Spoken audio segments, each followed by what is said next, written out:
As we saw when adding rooms, rooms require boundaries in order to give us square footage and perimeter information.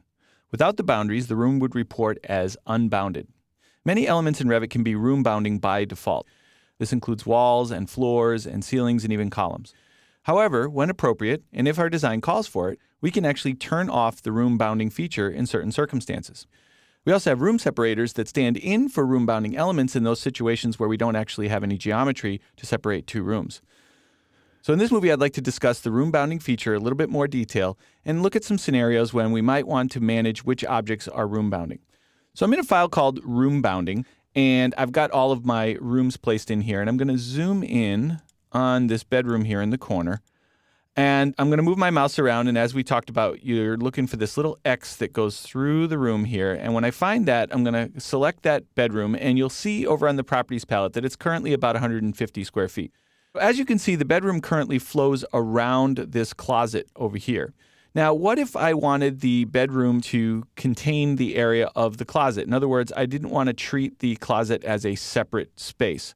Well, to do that, I simply need to select these two closet walls, and then over here on the properties palette, if we scroll down just a little bit, you'll see there's a room bounding feature. And all I need to do is turn that off and apply it. And now if I come back in and select the bedroom again, you'll notice that the room flows right into the space that previously included the closet.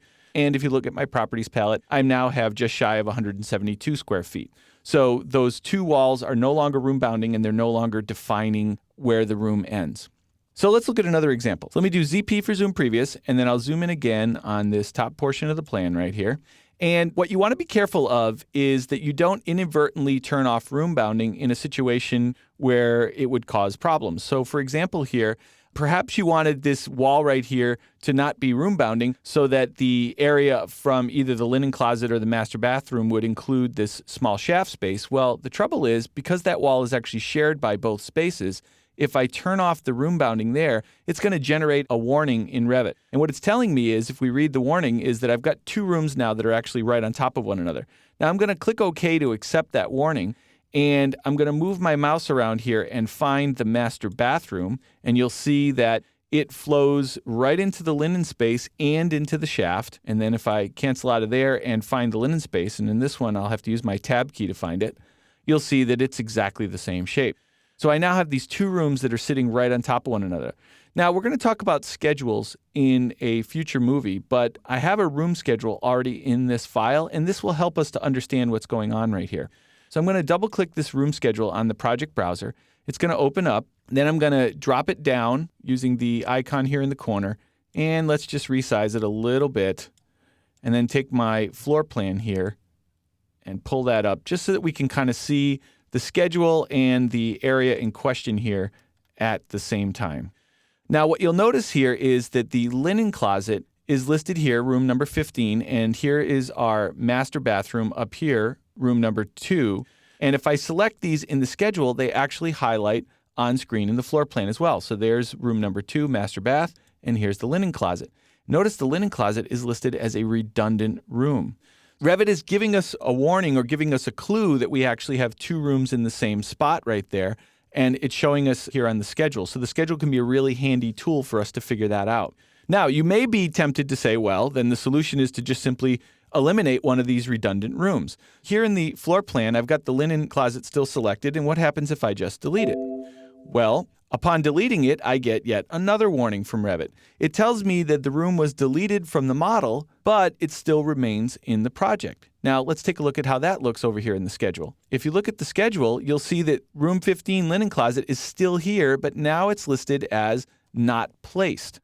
So what does that mean, and why would we have that? Well, it turns out that rooms are kind of a special object, as we've already discussed, and I'm going to zoom out here and just kind of move over to the side.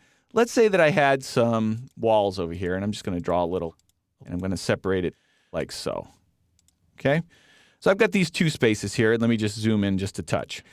I want to put rooms in those two spaces. So what I'm going to do is come back over here to the schedule, and maybe I want to populate my schedule ahead of time with some rooms that I'd like to place in my model. So if you look at the ribbon, you can see that there's lots of buttons and controls for the schedule, and the one that I'm interested in is this insert button right here on the rows panel. If I click insert, I can choose data row.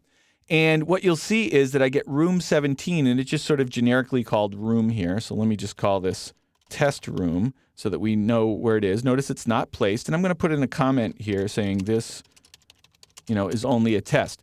Now, back in the model, I want to place that room. So if I go to the room button here on the architecture tab, what you'll see here is on the options bar, there's a drop down, and the default behavior of the room command is to create a new room.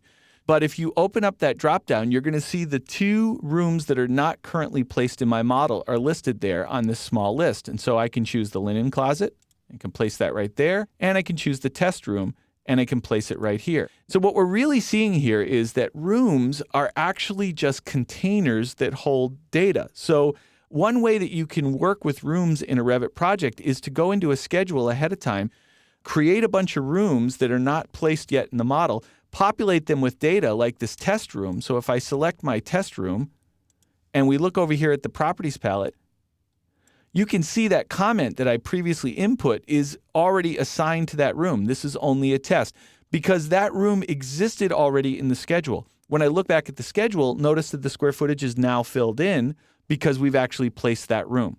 Now I've got one more room to talk about here, this patio. Notice it says not enclosed. So you can see there's lots of different messages that the schedule will report to us with respect to the room's bounding properties.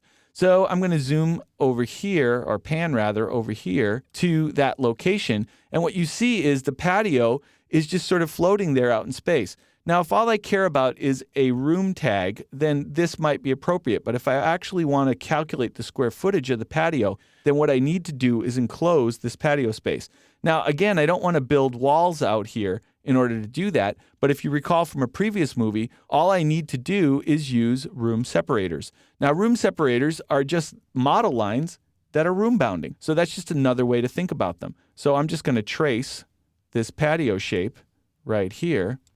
And as soon as I complete that shape, you'll see that the patio square footage now fills in because it's now a properly enclosed room.